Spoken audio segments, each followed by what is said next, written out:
예수님은 공생의 기간 동안에 엄청난 공격을 많이 받으셨어요. 지리적, 지방적, 지역적 차별서부터 무식하다고 하는 손가락질부터 시작해서 낭떠러지에 떨어뜨려 죽이려고까지 했고, 수많은 사람들이 호시탐탐 예수님을 계속해서 공격을 합니다. 그게 누구냐면 유대인들이에요. 남쪽 유대 지방에 사는 사람들입니다. 오늘 예수님도 그렇게 공생의 기간 동안에 엄청난 거절과 상실감 많이 느꼈을 거예요. 그러나 그 상실감을 이야기하거나 토로하거나 나는 트라우마가 있어, 나는 거절당했어, 나는 손가락질 당했지 하고 어떤 것들을 변명하거나 이야기하지 않았다는 겁니다. 사람들은 자꾸 이유를 대요. 나는 그래서 안 돼, 나는 이래서 나는 상처를 받았어, 난 치료가 필요해, 나는 몇 년이 필요해, 이러면요 평생 평행선이에요. 근데 예수님은 정말 우리보다 더 많은, 오늘날 용어로 하면 트라우마가 엄청날 정도의 거절감, 상실감, 그리고 죽임을 당할 뻔했었어요. 요한복음 5장 18절에서는 예수를 죽이고자 하니 누가? 유대인들이. 요한복음 7장 44절에서는 그 중에는 그를 잡고자 하는 자들도 있으나 손을 대는 자는 없었더라. 왜? 유대인들이. 7장 52절에 보게 되면 그들이 대답하여 이르되 너는 갈릴리에서 왔느냐? 찾아보라, 갈릴리에서는 선지자가 나지 못하니라. 이게 뭘 얘기해요? 지방색을 이야기하는 거예요. 주전 922년에 솔로몬 왕 이후에 북이스라엘과 남유다 왕국이 남북으로 나눠졌어요. 이때부터 북이스라엘 사람들과 남유다 사람들은 원수같이 이제 살아갑니다. 서로 전쟁도 하고 뭐 가진 짓들을 다 하기 시작해요. 그러다가 나중에 아시리아의 공격으로 북이스라엘이 멸망을 합니다. 아시리아의 식민지 정책은 자기 나라 사람들을 이곳에 두는 거지요. 그래서 이스라엘 사람들은 혼혈이 많아요. 혼혈이 되다 보니까 종교적 혼합이 돼버려요. 당연히 하나님 앞에 가장 큰 죄악이 종교의 혼합입니다. 그렇기 때문에 하나님 앞에 벌 받을 수밖에 없지요. 그러다 보니까 어떤 일이 벌어져요?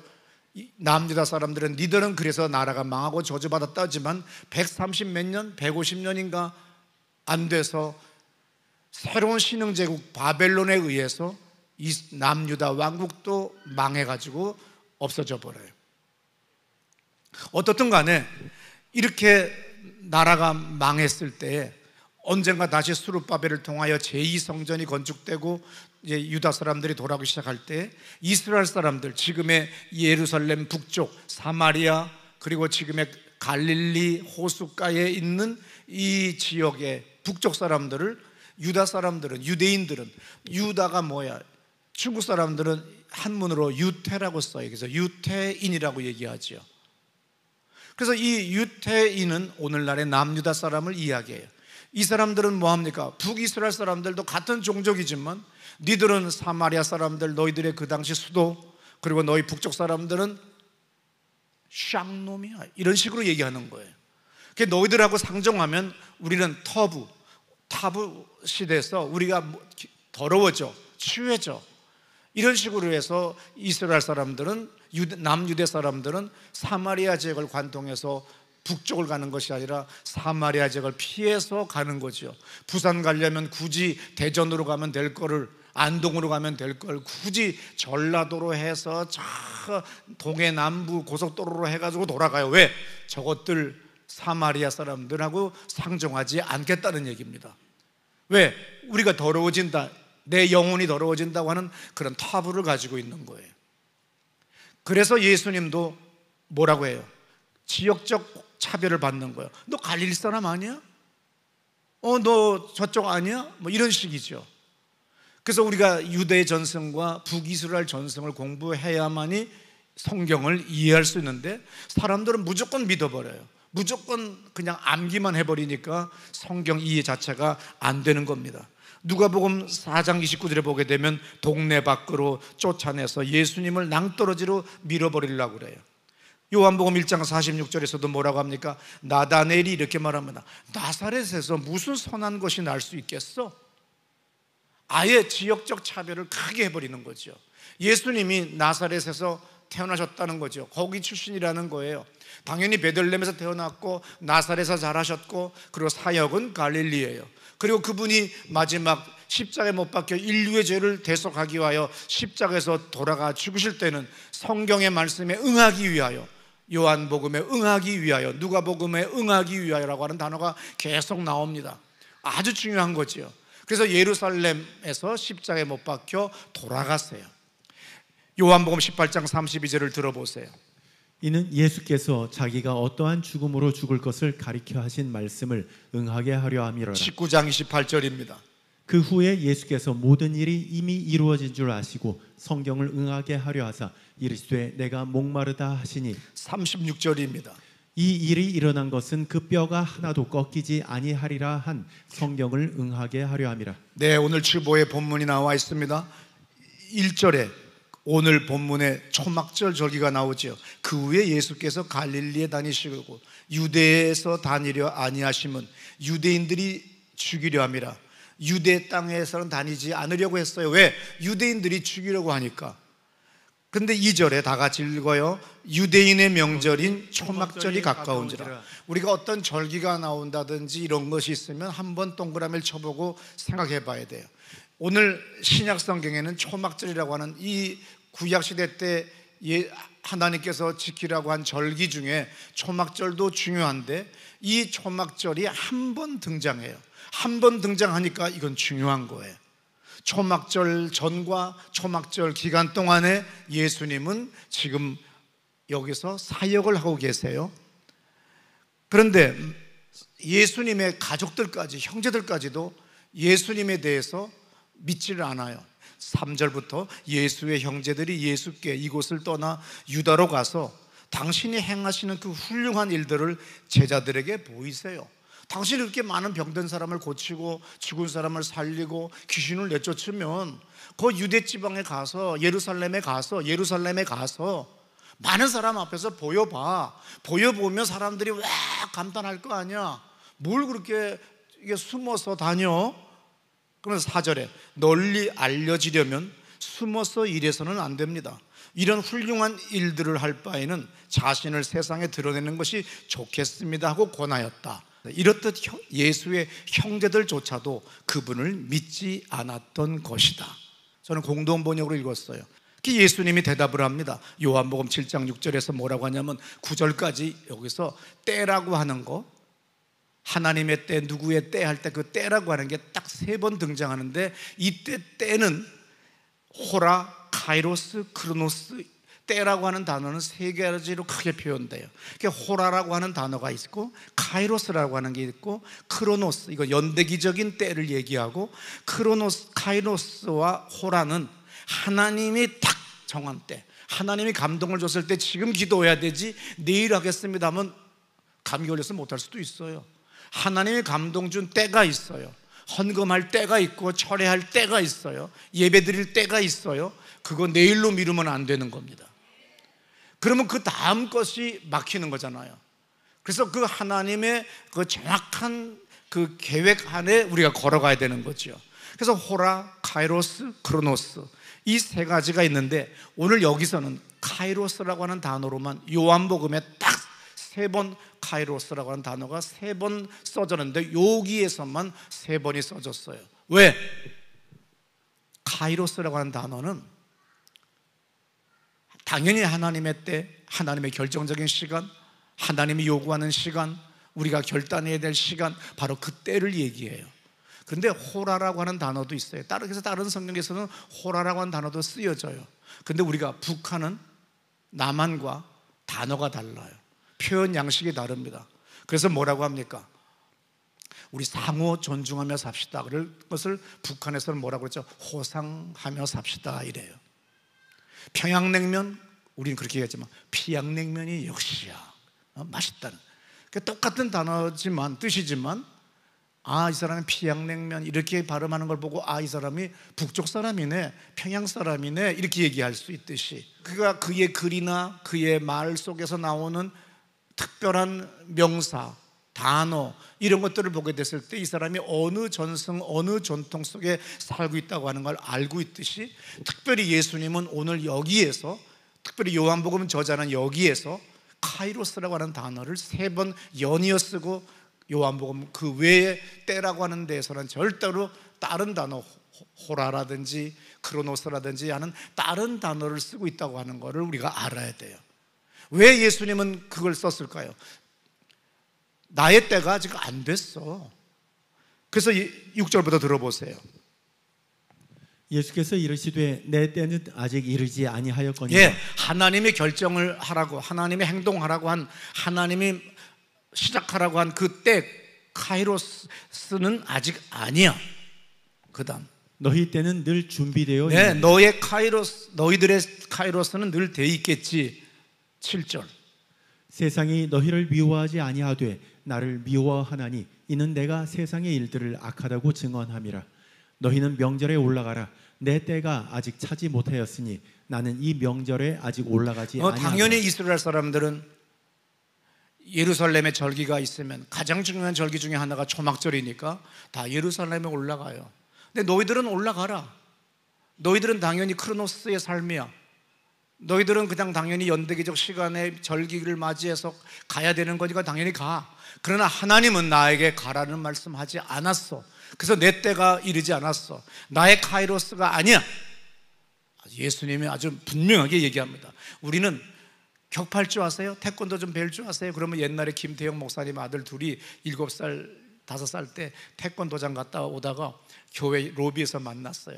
내가 어디 갔다 와? 그랬더니 태권도야. 그래? 그러면 높이차기 할 줄 알아? 네, 해봐. 그냥 내 앞에서 그냥 높이차기를 둘이서 쫙쫙 해. 이거 격파할 줄 알아? 약간 겁먹어.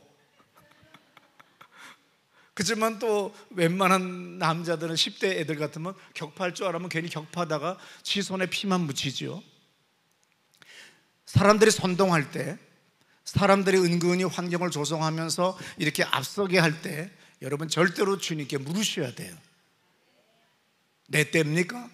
내가 지금 사표 내야 될 때입니까?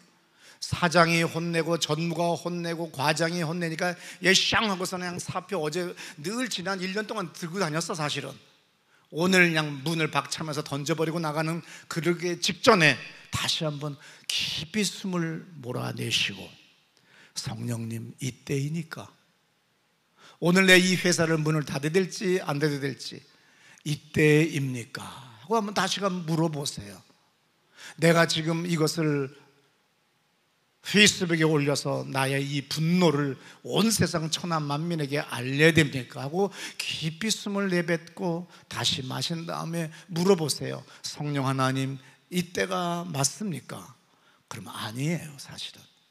근데 우리는 항상 감정적으로, 격정적으로 우리는 유혹을 받아서, 어떤 면에서는 귀신의 미혹으로 우리는 내가 마음대로 육적인 행동을 취하기 때문에 우리는 결정적인 순간에 무너지는 거예요. 그래서 오늘 분명히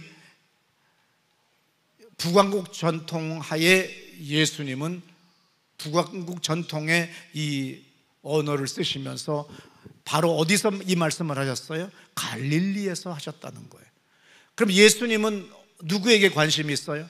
갈릴리 지역은 소외받는 지역, 손가락질 당하는 지역. 그래서 예수의 제자들이 복음을 전하러 나갔을 때 몇 년 후에 사람들은 갈릴리 것들 아니냐, 못 배운 것들 아니냐, 이런 식으로 사람들은 멸시하고 손가락질하는 걸 봐요.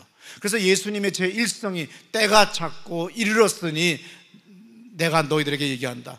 회개하고 너희들은 구원을 받으라고 하는 그 제1성이 바로 갈릴리 지역에서 한 말씀이에요. 북왕국 전통이었다는 것을 우리가 알 수 있는 거죠. 마가복음 1장 15절에 때가 찼고 하나님의 나라가 가까웠으니 회개하고 복음을 믿으라. 그러므로 우리는 하나님의 때, 이것을 알아야 돼요.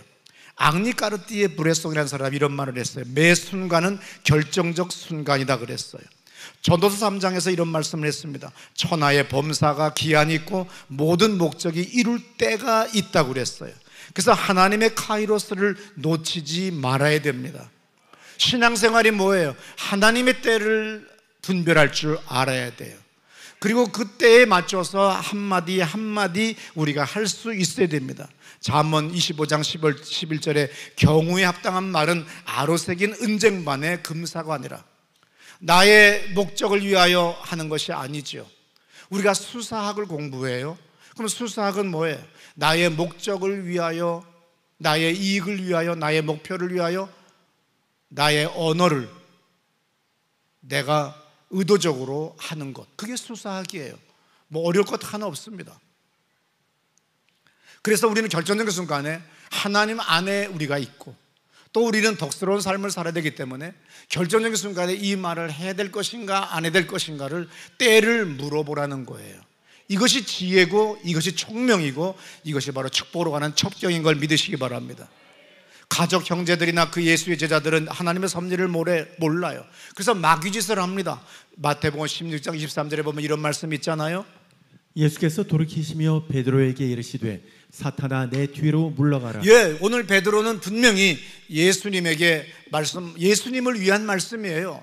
틀린 거 아닙니다. 그러나 하나님의 섭리를 방해하는 거기 때문에 예수님은 베드로에게 노골적으로 말씀하여 사탄아 물러가라, 내 뒤로 물러가라, 내 앞을 막지 마라. 그래서 예수님은 유월절 어린 양의 피로써 인류를 위하여, 인류의 모든 죄를 대속하기 위하여 피 흘림이 없은즉 죄사함이 없기 때문에 피 흘려야 되는데, 성경에는 그가 유월절의 어린 양으로 오셔야 되는 거죠. 패스오버가 뭐예요? 유월절이. 나는 옛날에 설명 안 하고 옛날 처음 교회 다닐 때는 뭐라고 합니까? 여러분 유월절, 그래서 나는 6.25 사변 이런 거 생각해가지고 6월달인 줄 알았어요. 그게 아니라 패스오버 한다는 거예요. 넘어간다는 거예요. 하나님의 저주가, 하나님의 징벌이 어린 양 예수를 상징하는 예수의 피를 너희의 집 좌우 인방 문설주에 발라라. 그러면 그 피를 보고 내가 넘어가리니 패스오버 할 거다 이거야. 그래서 이제 예수님은 바로 그것을, 구약의 그 말씀, 하나님의 말씀을 응하게 하기 위하여 6월절에 돌아가셔야 돼요. 6월절에 십자가를 지셔야 돼요. 6월절에 예루살렘에서 죽으셔야 돼요. 그래서 지금은 초막절이기 때문에 안 움직여요. 그러면 동생들이, 형제들이, 친척들이 그럽니다. 아유, 또 겁먹어가지고 또 뭐 능력 나타내라니까 또 격파 못하네. 그러면 또 우리는 속으로 그냥 샹 그러고 간다 뭐냐. 이러면 안 되는 거예요. 끝까지 조롱을 하고 멸시를 하고 천대를 하고 야유를 해도 하나님께 물어봐야 되죠. 지금은 초막절이야. 내가 움직여야 될 때가 아니에요. 그래서 요한복음에는 6월절이 3번 정확한 그 구조에 따라서 배치되어 있어요. 마리아, 마리아, 마리아 3명의 여자가 정확한 구조에 따라서 배치되어 있어요. 이것이 상징하는 것들. 그래서 우리는 요한복음을 통해서 예수님의 3년 공생애를 살았다고 하는 것을 우리는 유추하는 그 이유가, 예수님이 나는 3년이다 그것이 아니라, 말씀하신 것이 아니라 6월절을 3번을 예수님이 겪으신 장면이 나와요. 그래서 예수님의 공생애는 3년이라고 그렇게 신학자들이 결론을 내린 거죠. 어떻든 간에 지금은 초막절이에요. 그래서 7장 1절에 분명히 2절서부터까지 절기를 이야기했어요. 성경은 한마디 한마디, 한 단어 한 단어, 모든 것들이 다 뜻이 있어요. 정확하게 하나님께서는 기록하셨어요. 그러므로 쓱 지나갈 말이 아니라는 거죠. 그래서 초막절의 재해석이 바로 예수님의 말씀이 바로 7장에 나옵니다. 그러면 6월절의 재해석이 뭐야? 어린 양, 세상의 죄를 지고 돌아가신 예수님이에요. 그럼 초막절은 오늘날 뭐냐? 초막절은 뭐예요? 구약시대 때 40년 광야 생활하는 동안에 이스라엘 사람들은 잘 먹고 잘 살았어요. 주의 말씀대로 순종하면 늘 구름이 움직일 때 따라서 움직였고, 성령 전능하신 하나님은 밤에는 불로 낮에는 구름으로 인도하셨어요. 올 여름 보세요. 구름이 없으면 얼마나 몸살이 쳐지는가 알 수 있잖아요. 그런데 그 시나이 반도에서, 아라비아 반도에서, 이스라엘 땅에서 이스라엘 사람들이 구름이 없이 움직였다가는 다 쓰러져 죽습니다. 그래서 주님이 구름을 띄워주시면, 구름을 만들어주시면 움직이기 시작하는 거예요. 그래서 40년 동안 우리가 얼마나 잘 살았니? 주님의 은혜야. 그래서 우리가 초막절을 지키자, 그런 거예요. 그러니까 주님의 인도하심이잖아요. 그러니까 이제 내가 세상을 떠난다, 내가 인류의 모든 죄를 지고 십자가에 못 박혀 죽을 것이다. 그런데 너희들은 아쉬워해서 베드로가 주님 그러시면 안 됩니다, 죽지 마세요라고 얘기할 때 사단아 물러가라 그랬잖아요. 똑같아요. 오늘 이제 너희들이 그렇게 섭섭해하고 너희들은 외롭고 너희들은 힘없이 살 수 있겠지. 아니야. 내가 떠남으로 유익해. 너희들에게 내가 성령을 보내줄 것이다. 내가 가야만이 성령이 너에게 올 것이다. 그래서 초막절은 바로 예수님이 새롭게 재해석을 하는데 바로 성령으로 해석하신 거죠. 사람들이 선동하고 추대하고 사람들이 야유를 보내도 마이동풍으로 움직이지 말아야 돼요. 우리는 결정적인 순간마다 뭘 합니까? 못 먹어도 고!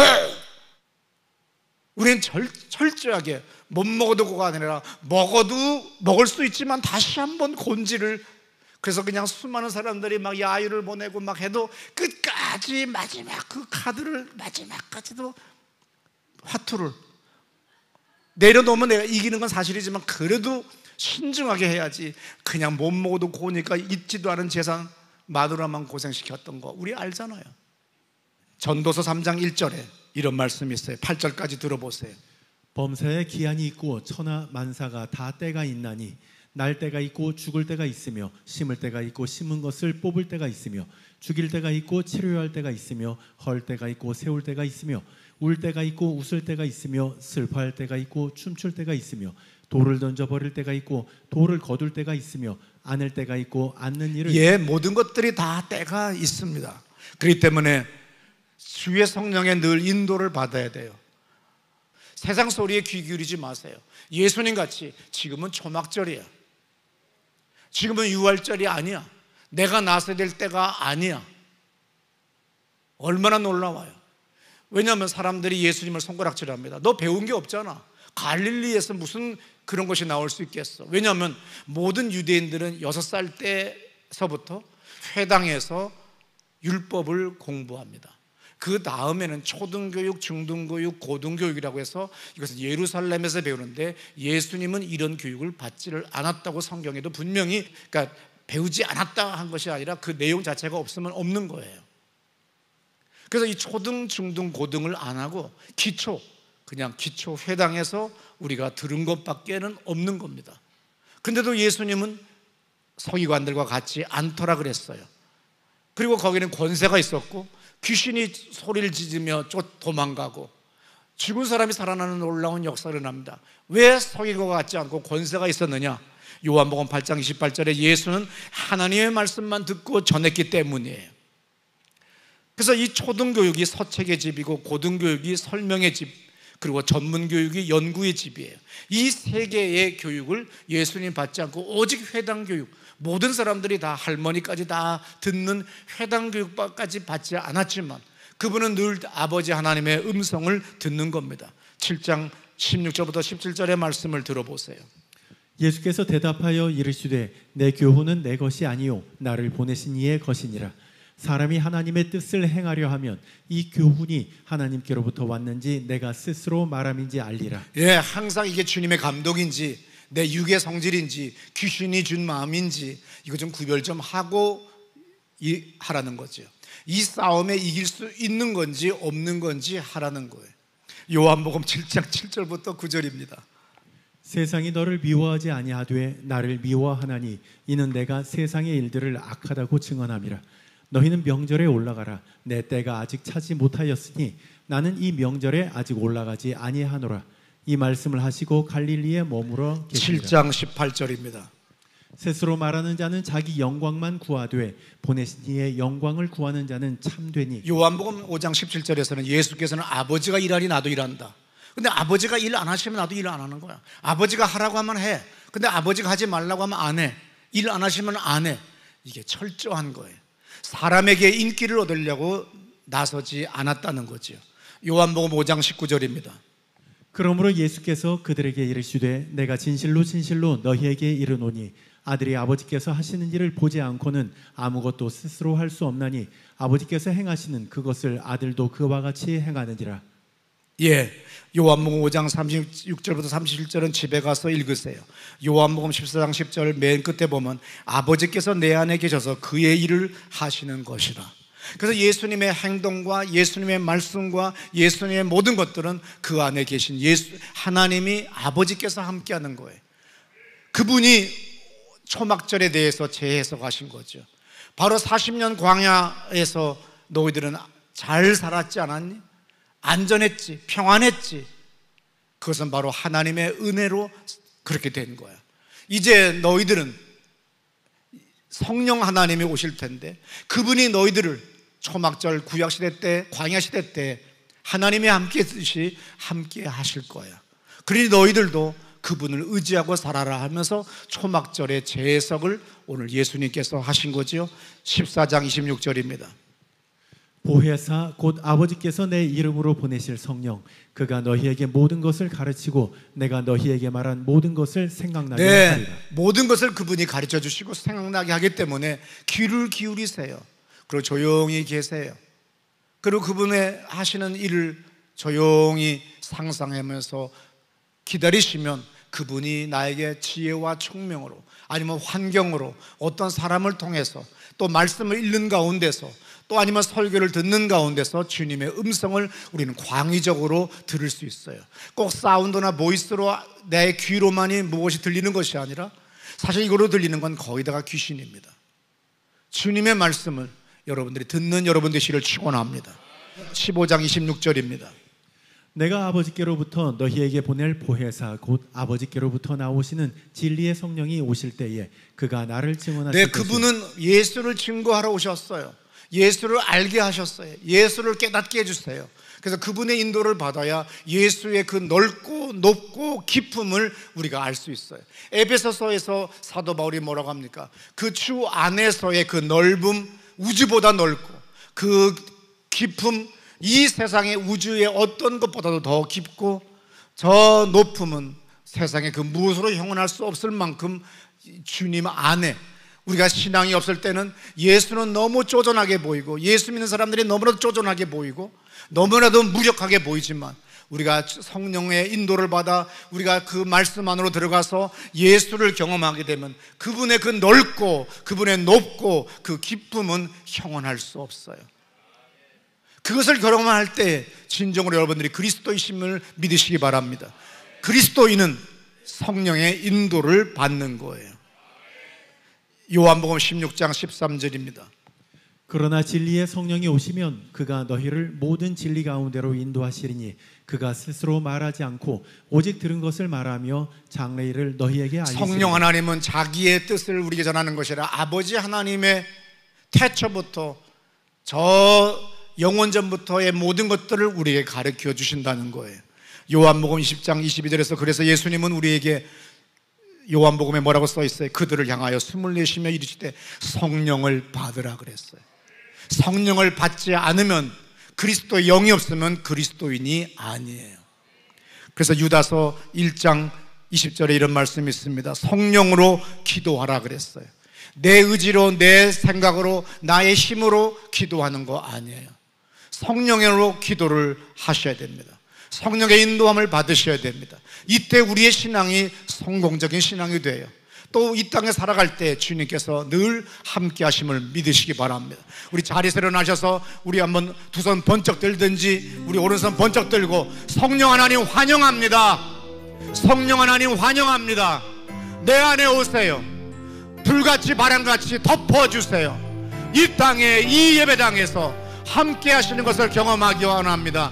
나를 주장해 주세요. 기도합니다.